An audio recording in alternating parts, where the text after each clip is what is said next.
guys, welcome to my Java is Assam, and in this video we can talk about this flow which is Java workflow. जावा कैसे काम करता है exactly internally कैसे work करता है, तो सारी चीजें हम लोग डिस्कस करेंगे इस वीडियो के अंदर। और वन बाय वन जो आप कोड लिखते हो वहां से लेकर के एक डिप्लॉयमेंट तक, एग्जीक्यूशन तक, सारी चीजें हम डिस्कस कर रहे हैं इस फ्लो के अंदर। तो ये वीडियो बहुत इंपॉर्टेंट है। ओके, इसको छोड़कर के बन जाता है, इसे पूरा वॉच करना और इसे समझना अगर आप एक रियल जावा डेवलपर हो तो। ओके, बहुत ही डिटेल्स में मैं बताऊंगा आपको सारी चीजें। अब देखो, चलो स्टार्ट करते हैं। और यहां पे आप देखोगे एक जावा डेवलपर बैठा हुआ है। देखो जावा डेवलपर, ये एक जावा डेवलपर है, आपको दिख रहा होगा। लेकिन एक जावा डेवलपर जब अपने सिस्टम को ऑन करता है तो उसको क्या चाहिए डेवलपमेंट करने के लिए? उसको चाहिए एक जेडीके। सो उसको सबसे पहले क्या करना पड़ेगा? इंस्टॉल करना पड़ेगा जेडीके उस सिस्टम के अंदर। लेटेस्ट जेडीके लोग सारे लोग यूज कर रहे हैं, JDK 17। It's a good and सारे इंडस्ट्री, सारी कंपनी में हम लोग जेडीके 17 इंस्टॉल करके उस पर काम कर रहे हैं। बहुत लेस वर्क है उसमें। ओके, सो जेडीके सबसे पहले आपको क्या करना पड़ेगा? इंस्टॉल करना पड़ेगा। Once developer are capable to install the JDK, जब आपके इन्वायरमेंट में जब ये जावा जो है आपका इंस्टॉल हो जाएगा, then what you have to do, developer will write a code.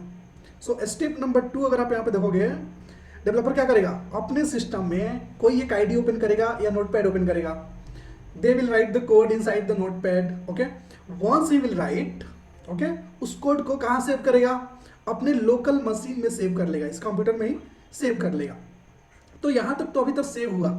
और किस एक्सटेंशन से? Dot Java. अगर डॉट जावा एक्सटेंशन से सेव नहीं करेगा तो वो file as a Java consider नहीं किया जाएगा। ओके, तो डॉट जावा एक्सटेंशन ही फाइल होना ही चाहिए। अगर आप किसी और लैंग्वेज पे काम कर रहे हो तो उसका एक अलग एक्सटेंशन होता है और उस एक्सटेंशन का ही होना चाहिए फाइल, तभी कंसीडर करेगा और जेडीके उसे एग्जीक्यूट करेगा। ओके, जेडीके या जेबीएम जो भी कर लो आप। उसके बाद जब आप अपने फाइल को जब एक नोटपैड में सेव करते हो या कोई एक आपके आईडी है उसमें आप सेव कर लेते हो कोड लिखने के बाद, तब क्या करना पड़ेगा आपको? तब आपका कोड कंपाइल करना चाहते हो आप, तो आपके पास जावा क्या दिया हुआ है? कुछ कमांड दिया हुआ है। क्या करने के लिए? कंपाइल करने के लिए। कमांड का नाम क्या है? जावा सी।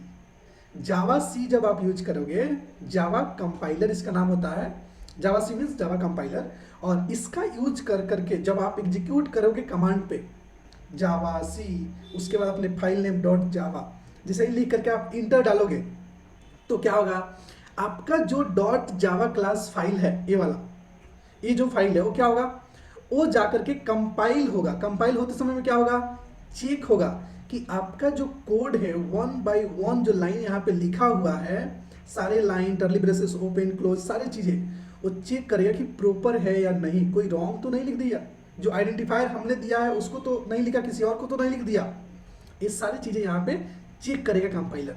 कंपाइलर जब चेक करेगा अपने तरफ से श्योर हो जाएगा, नो कोई इशू नहीं है उसमें, लेट्स प्रोसीड।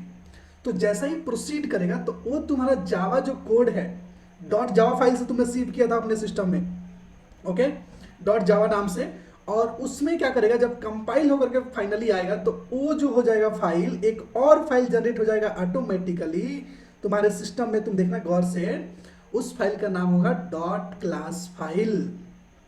कंपाइल होने के बाद after compilation it will generate the dot class file, and जैसे ही डॉट क्लास फाइल जनरेट हो जाएगा उस फाइल को आप कहीं पर भी लिनक्स, यूनिक्स, किसी भी सिस्टम में ला करके उसे रन कर सकते हो, क्योंकि वो क्या होता है? वो फाइल प्लेटफॉर्म इंडिपेंडेंट है। तो जब भी आपसे कोई पूछे कि डॉट जावा फाइल इंडिपेंडेंट होता है प्लेटफॉर्म और dot class file, so dot class file क्या होता है? प्लेटफॉर्म इंडिपेंडेंट होता है। जैसे ही आपका डॉट क्लास फाइल बन गया, रेडी हो गया, तो आपके पास अब 2 फाइल हो गया। डॉट जावा फाइल में आपका सोर्स कोड रहेगा और डॉट क्लास फाइल में आपका क्या रहेगा? बाइट कोड रहेगा। तो सोर्स कोड होता है जावा लैंग्वेज और बाइट कोड मतलब होता है डॉट क्लास फाइल के अंदर कुछ ऐसे लैंग्वेज में लिखा जाएगा जो आपको समझ में नहीं आएगा। ओके, ताकि कोई उसको हैक नहीं कर सकते, सिक्योरिटी लीक नहीं हो सकते, ये सारी चीजों को प्रोटेक्ट करने के लिए डॉट क्लास फाइल जनरेट हो जाता है। यहाँ पे डॉट क्लास फाइल हो गया। डॉट क्लास फाइल को आप क्या करोगे? रन करोगे। कौन हेल्प करेगा रन करने के लिए? JVM, बाइट कोड को कौन रन करेगा? JVM। JVM कहाँ पे है? तो आपने क्या इंस्टॉल किया था अपने सिस्टम में? JDK। JDK के अंदर क्या है? JRE।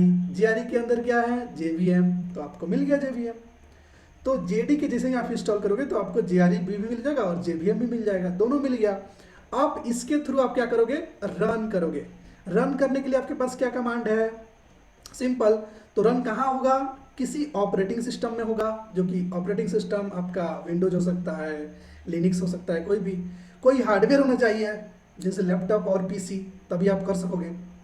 ठीक है, तो इसमें आपके लैपटॉप और पीसी में ऑलरेडी इंस्टॉल है JDK और JVM। उसी में, उसी सिस्टम में आप क्या कर सकते हो? रन कर सकते हो।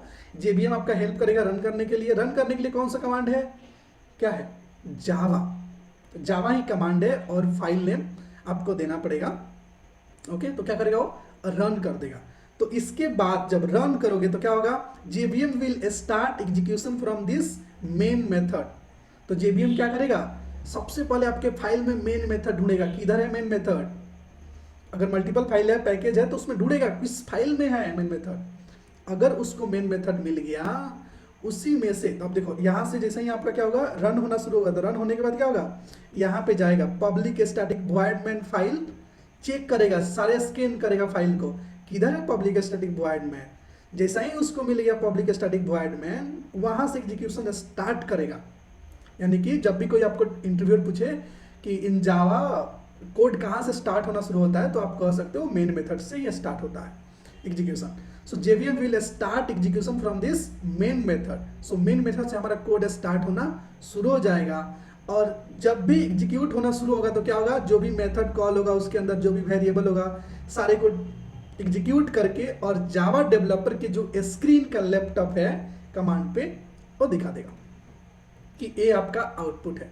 ठीक है, तो ए एक फ्लो जो कि हमने बताया। तो इसमें बहुत सारे जो बिगनर्स होते हैं, जो जावा पढ़ रहे हैं या पढ़ने की कोशिश कर रहे हैं, स्टार्टिंग है उनका, तो उसमें बहुत कंफ्यूजन होता है। तो सिंपली आप समझो कि आप एक डेवलपर हो, आपके पास सिस्टम है, सिस्टम में आपने JDK इंस्टॉल किया।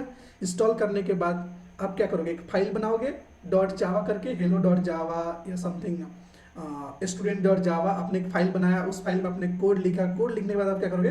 कंपाइल करोगे। कंपाइल करने के बाद डॉट क्लास फाइल जनरेट होगा, उसके साथ 2 फाइल हो जाएगा। देखना आप सबसे उसी फोल्डर में देखना 2 फाइल हो जाएगा। डॉट क्लास फाइल जनरेट होने के बाद आप क्या करोगे? उसे एग्जीक्यूट करोगे, रन करोगे। रन करने के बाद क्या होगा? वो आपको आउटपुट दिखेगा आपके स्क्रीन में। क्विकली ऐसे आप रिवीजन कर सकते हो। और ये सारे एक फ्लो आर्किटेक्चर आपको अच्छे से समझ में आना चाहिए। ओके, तभी आप आगे चल करके एक अच्छा जावा डेवलपर, एक कॉन्फिडेंस आपके अंदर से आएगा, या I am good and I know everything. Okay, अगर आपको वीडियो अच्छा लगा तो प्लीज लाइक सब्सक्राइब करो। Thank you so much. मिलते हैं अगले वीडियो।